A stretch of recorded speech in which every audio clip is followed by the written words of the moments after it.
Everybody, I would like to welcome my brother, somebody who I love, somebody who I admire, Russell Sheperd, to the Quiet Time Podcast. My dude, what is going on? It's all good, man. Thanks for having me, man. I'm super excited.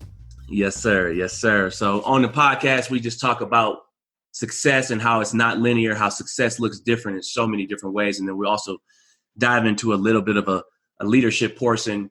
You and I were teammates for 2 years in New York, and I know your story. I know your path. So let's just dive into how success looks different. You were the number one player in the nation coming out of high school when we both graduated high school. Tell us what that was like. You know, just you in high school. You won an ESPY. That's incredible. And that's, one of the great things that I learned about you when we were playing together is that you won an ESPY and the number one player, top player in the country. What was that like growing up? It was a great experience, man. I wouldn't take it away at all. Being able to, at such a young age, accomplish a lot of, cool things I look back on and things I'm proud of, especially now being, I moved back to where I grew up at. I'm a homeowner here. I'm starting a company in this area. So, a lot of people just kind of remind me every day that, man, I followed your career. I followed you throughout high school, from college to the pros. So it definitely, man, the high school portion of it throughout this whole thing was probably one of the most enjoyable experiences. That's awesome. That's awesome. So also, you are an undrafted free agent and you're going into your 8th season in the NFL. That is, it's almost impossible to make it into. It's already hard enough, only 1% of the world gets to the NFL, but being undrafted, your chances are also unlikely. So how did you get to that point? How are you going into your 8th season? Like, how do you go about setting your goals? How do you just go about getting to where you are in that point in your career?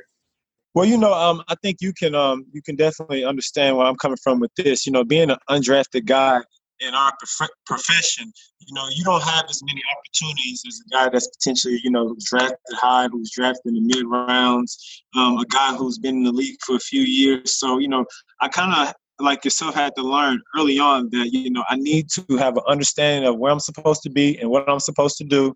And then from that point, if I can align myself and I can, be a guy that they can trust, then I can work on my craft. And, that's when you can focus on, really getting better at, whatever you're supposed to get better with. It's pass catching, it's tackling, it's covering somebody, rushing the passer. So, when I was able to understand the things that come with being a pro off the field, and that's studying, managing my time, being able to correct mistakes, I was able to, just be that guy that the coach can trust. And that's what it just comes down to. When you do the small things, the simple things right, you become the guy in the room that the coach can trust. You're the guy that's going to be active every game. You're the guy that, if somebody's tired, they're going to call on you to go in and handle that play. You're the guy that can handle different jobs, whether it's being a gunner on the special teams, it's being an inside receiver because you had a Golden Tate get hurt,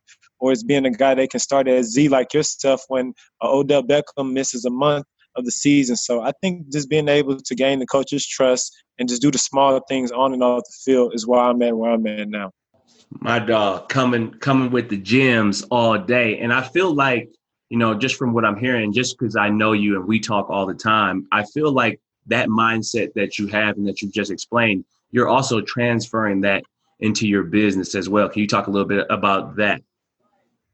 Yeah. So, as me and you talk, a lot about, the things we're going to do off the field, post-football, during football. I've been able to kind of take this drive and this passion, the things that help me get to, accomplishing my dream of being a professional football player.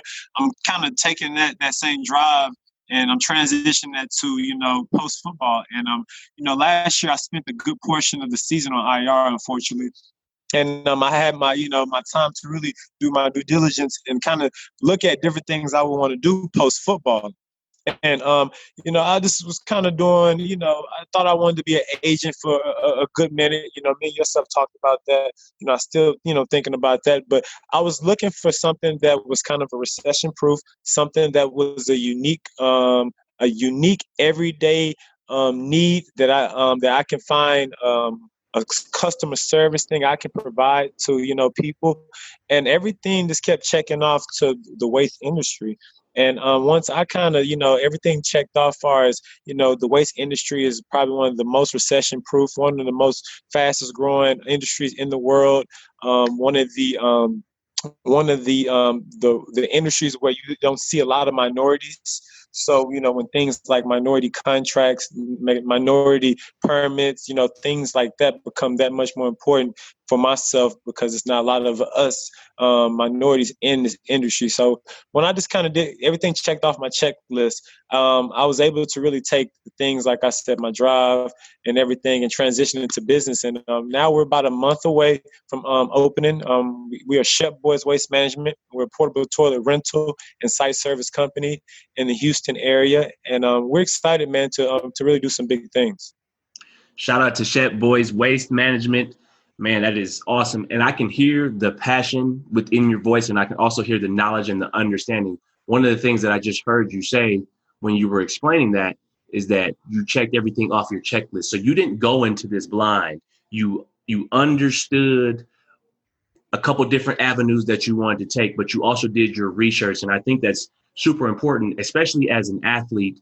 And, once we transition, you and I transition and we're done, I think that we both have taken advantage of the time right now. One of the things that we always say as athletes, especially in the locker room, is that, I wish I had more time. Well, we've had the time, especially during this pandemic, and you have taken advantage of that time. Talk a little bit about that, and, just using your time to your advantage right now, especially right now. Yeah. Timing for an athlete is timing for everybody is everything. You only got so much, time in a day, so many hours. And, unfortunately, that's one of the downsides of being a professional athlete, is that it takes up so much of your time to perfect or to get great at your craft. So, if the pandemic, if I didn't go on IR this past year, a lot of my time would have been taken up by, preparing for this upcoming season, or the season that we were going through last year. So, for example, with this pandemic, me, myself, learning about this industry, I had to go to a little town in Virginia called Gretna, Virginia. I had to fly to Charlotte. I had to take a 3.5-hour trip from Charlotte to Gretna, Virginia. And then I had to spend 2 days in a factory kind of shadowing people about vacuum style, trucks. I never would have had that time if I was A1 training 6 days a week. You know what I'm saying? If I couldn't travel because I had to throw with Daniel Jones in North Carolina for a throwing session, you know what I'm saying? Like, there are just so many things that you can't do, unfortunately, when you're chasing your dreams or trying to keep your dreams alive. But like I said, man, the timing thing, taking advantage of this extra time, I'm telling a lot of young individuals that you have people that have lived for 90 years, 95 years, and they've never seen times like this, where the world is at it's like almost in a pause, and is about to reset. Times are going to be different going forward, because things have to change, whether it's on a social level, it's handling pandemics like we're going through now. So people can really, with the internet, with the way that the times are, they can create whatever they want to create, and they can make it a customer service, a friendly thing, a business, So I just think this time is so unique, man, because we don't really know if we're going to have a football season. Very true. Very true. And, and you're taking advantage of your time. And, I could just say this as a brother of yours, man, I am super proud of where you're going and what you are doing. You got a great family, a beautiful family. Let's dive back into a little bit of the football, because you just said, we might not have a football season. Cam Newton just got signed by the New England Patriots. You've played with Cam. Yeah, definitely. Talk about that guy right there. I would have to say, man, there's not a person in my history of playing the game, whether I play with guys, or I witness guys on TV or whatever. If there is a 3rd and 1, if there's a 4th and 1, Cam Newton probably across the board will be picked to have his hand has to be on that ball. I mean, you're talking about somebody that just had a natural feel for everyone that was on the field. You're talking about somebody that, you know, he kind of single-handedly took what people would consider average talent around him, no superstars, and he had them rolling. He had the, I mean, you really touching on a sensitive topic with me, you know, Benny, because we're talking about a former MVP who now is being signed for a minimum deal. Mm. You know, we're talking about even a guy like Jameis Winston, who I have a lot of respect for, a guy who led the league in passing, led the league in all and different other categories, and he is the third string quarterback 3 months later. You know, like I said, I got a lot of respect for Cam. I just, it's amazing to me that people don't respect this man's talent. You know, you go from making $20 million 1 year, and now you're making, you know, barely over $1 million. I don't know. Yeah, Cam is one of the most incredible humans that I've ever seen on a football field. Just people don't really understand when they look at him, like the size of him, like how big he is as a football player and just as a human in general. But like you said, bro, he's a winner. He's won on all levels. I can't imagine going to Florida, being Tim Tebow's backup. Then he goes to junior college player of the year, and then goes to Auburn and then wins the Heisman, and then comes into the NFL, sets the rookie passing record, and then 4 years later wins the MVP of the league. Like, he's been the best player on the field at all levels.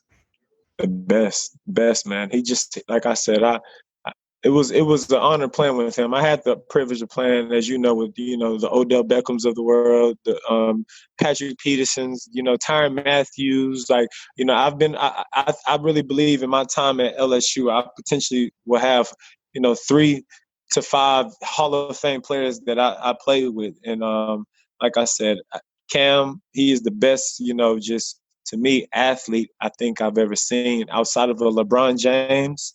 You know, when you talk about somebody that's across the board, he can translate to probably any other sport because of just his human stature. You know what I'm saying? He's very impressive. Yeah, we can dive into a little bit about that, just because you and I, especially when we talk in the locker room, you know, you and I talking every day.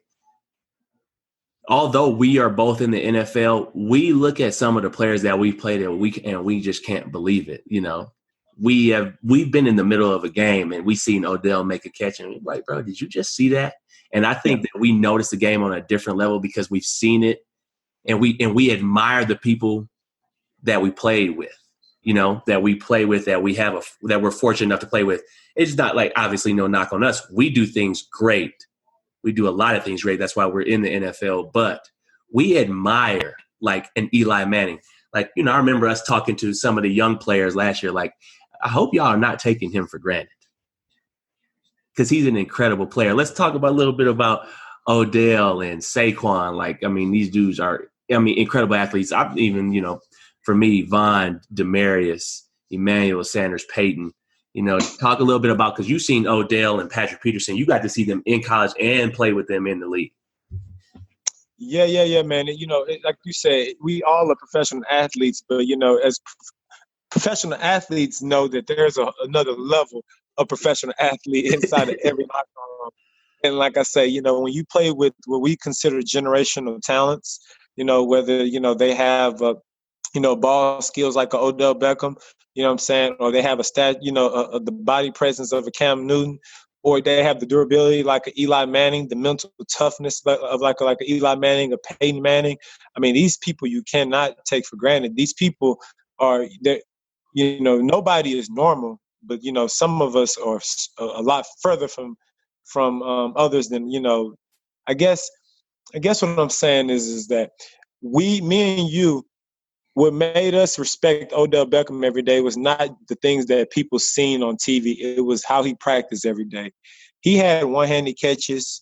He had amazing catches on a walk-through practice that people never seen. He was never scared looking crazy or failing. And I really just believe when you have that mindset and you take a unique talent, something that somebody does really well, you get these amazing, football players, these athletes. And like you said, you've been able to play with a lot of them. And like I said, those people are people that you talk about for years, decades, to your kids, to your peers, because people, they don't get to see these people every day. And these people create moments in time and history where it motivates people to accomplish all type of other things. You know what I'm saying? So, like I said, I definitely agree with you, man. Like though playing with those guys, watching Eli Manning, go through every read after he throws a ball, and he can check it down to Saquon, but he's going to go through every other read. That's special, man. Watching Saquon jump, on a 65-inch box doing a workout drill. People don't see that. They just see him split open, jumping over Khalil Mack and like, oh my gosh, but we see these guys do this every day. Yeah. Let's dive into the leadership portion, just because I believe that everybody is a leader and we will all have leadership opportunities. And you're one of the best leaders I've been around because what people don't understand about leadership sometimes is that you have to have and feel the pulse of a team, regardless if it's in sports or in business. And you could feel the energy. And sometimes and leaders have to be consistent. That's one of the best things that I saw you do, is that you brought the energy every day, but it was always consistent. Like, where did that come from? And, I was even talking to Christian McCaffrey maybe a couple of days ago, and that's the first thing he said was, Russ, he's all about that energy. He's all every single day. So, like, where did that come from? I don't know. I think it's just something it's a part of me. Something that's, I just had in me, since I was young. I think I kind of recognized like the effect it can have on people. I think it's not necessarily a gift that I have. It's a gift that everybody has, but energy, man, energy is the world. Energy, is what recharges everyone. I mean, when it's genuine and when it comes from a good place, it inspires, it encourages, it just unites people. You know what I'm saying? Man, you speak it all the time. Good vibes, good energy. You know what I'm saying? So I think, I just, like you said, with the special talents, the generational talents, I think I just recognize that bringing the energy, having somebody up, how it made me feel, or how I recognize how it made somebody else feel. I realized at a young age that this stuff is important, and I need to continue this throughout my, my profession, whether I'm playing football, I'm a business owner, I'm a dad, I'm a husband. So I just think, man, it's just like you said, just kind of not taking for granted certain things, and then being aware and having the understanding to know, okay, how does this affect not only myself, the people around me? And like I said, man, those pre-game locker room speeches, or just those that's cool and all, you know what I'm saying? But what's way more important is how are you going to affect me on a Monday or a Wednesday when I'm tired, I'm practicing, everybody there's no fans in the stadium, coaches on my ass because, you know what I'm saying, I keep messing up this play. Like, that's the thing that's important. And, even a guy like yourself, man, like, you help me understand the importance of being consistent with that type of energy, man, and how important it wasn't just for me to keep going, how it was important for you. So, like I said, I mean, you giving myself obviously some credit, but man, you helped me understand the importance of just being consistent with something as simple as just your energy level will help affect the outcome of a whole season for a team. Yeah, we fed off of each other every single day. Like, if I was a little down, you picked me up. If you was a little down, I picked you up. And it's always good to have accountability partners. And I think that's one of the biggest things that we tried to help those young guys in New York is just understand is that, like, the league will eat you up if you're not ready. If you're not consistent, you'll be done because it's too many good guys out there. It's too many good players out there for you not to come with it every single day. Every day. You've been blessed enough to, befriend and be, Draymond Green. You know what I'm saying? He's a part of one of the greatest, not, the greatest team in all sports. You know what I'm saying? You've got Peyton Manning. I mean, you've witnessed these dudes, how they approach their craft every day, and they're consistent in what they do. They don't go left or right. They don't sometimes do it. Sometimes they don't do it. I mean, Odell Beckham, he's going to catch the ball. He's going to finish. You know what I'm saying? Every time. It ain't no, sometimes he's there's a reason why, people are great at whatever they want to do is when they're consistent at it, So you spot on, man. Yeah, that's what people don't understand about Odell. Like you hit on a little bit earlier. His practice habits are ridiculous. Oh my gosh. They're ridiculous. And people will never get a chance to understand. Yeah, they see, the things on Instagram and the little videos on Instagram. I was like, but the things that I saw this man do in practice, or like if somebody's finishing to the end zone, he might take an angle to go catch you to make sure you're finishing, and he's going to catch you. It's crazy. My gosh. Oh my God. Energy. Like everybody energy level isn't screaming. Somebody, Eli Manning energy level is how he comes out to practice and how he approaches practice. Eli Manning does not have to say nothing, but after you see him make a few throws, oh my gosh, his body language screams. It screams, I'm ready. It screams, do you know I'm a 16-year vet? I'm like, I've won 2 Super Bowls. Like that, you don't have to be loud to have loud energy. You can feel Eli's presence in the huddle. Even Odell, like, you're about to see something. You have a chance to see something that you've never seen before when you're on the field with them. Definitely. It was a great thing. Like I said, even a rookie Saquon Barkley that did nothing in the NFL, when we stood in the huddle with him, we still felt that energy. This kid is going to, he's special. Like, presence. And he wasn't saying nothing. But again, we watched his first touch in the preseason game against the Cleveland Browns, and if I'm not mistaken, I think he went like for 30 yards first touch. It was ridiculous. Yeah. You know what I'm saying? Sat somebody down, gave somebody a stiffy. I'm like, okay, yeah, he's right. Yeah. He's right. Real deal. Last thing about leadership, what do you think are like the couple characteristics that are super important about leadership? I definitely think having that trait where you can have an understanding of people, whether you're empathetic, sympathetic, you know what I'm saying? Having, like, everybody is not the same.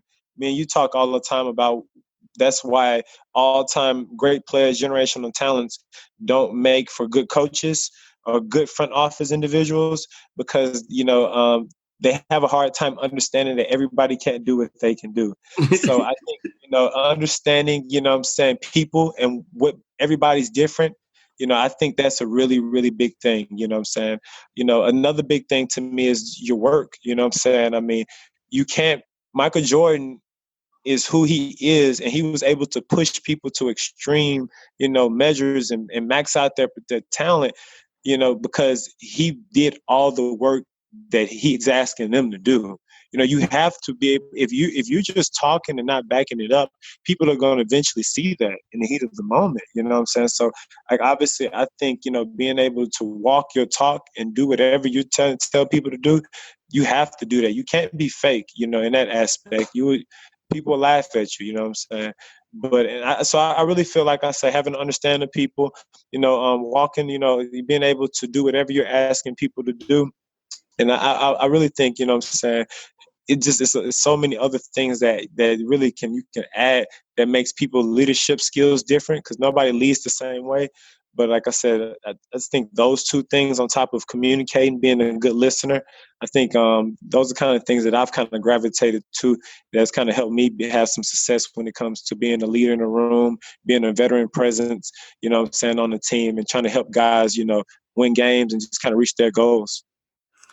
Yeah, that Michael Jordan aspect right there really, really hits home for me, because I just love that the fact that he said that, like, I'm not going to ask you to do anything that I already haven't done. Yeah. Like I tell people all the time, it's easy, like, for Eli and Peyton to ask me to do something because I already know they've done it. They do that. I mean, Eli's car is in the same spot every single day because he's the first one in the building. So if he asks me to do something, I'm not about to question anything he got to say because he's already done it. Every day. Josh McCown, like, Luke Kuechly is, and Josh McCown are probably, and probably the best leaders I've seen in the NFL. You know, there's a few other great ones like Thomas Davis. You know he's 15-year pro. I've been there. He's tore his ACL 3 times and came back. You know, when I went to Carolina, I got to be around some really, really good leadership. And like, I consider myself an alpha amongst alphas. So, like I said, when I went to Carolina, that was the first time I was like, wow, these are a lot of strong, you know, leaderships. You know, they got a lot of strong people in their locker room. And it made sense why they want, because I spent 4 years in Tampa prior to me going to Carolina. And it made sense to me why they won the division 4 times out of the last 6 years when I was in Tampa. Like, their leadership was a direct correlation to the success they had. No different than the Super Bowl that you won. You had Hall of Fame style leadership, you know, mixed with great talent, you know. Yeah, it was a mixture of both. The leadership on that Super Bowl team was ridiculous because it was great leadership. The leadership from the coaches, it was all situational leadership. Things were delegated, but then you have different leaders. You have an Aqib Talib, great leader, but he's leading by like, hey, you better match my intensity. Peyton kind of leads that same way, but then you have a Demaryius Thompson and Emmanuel Sanders that are going to kind of nurture you and help you along the way, or DeMarcus Ware. And then you got a Vaughn who's not going to say much, but you're going to feel his presence on that field. He's an earthquake. Oh, man, ready to just make things happen. It's just incredible, man. Definitely. My man, Russell Sheperd, man, appreciate you being on the Quiet Time podcast. My brother, man, thank you for being a guest on the Quiet Time podcast. I appreciate you, Beans, man. You know, it's all love, brother. Yes, sir.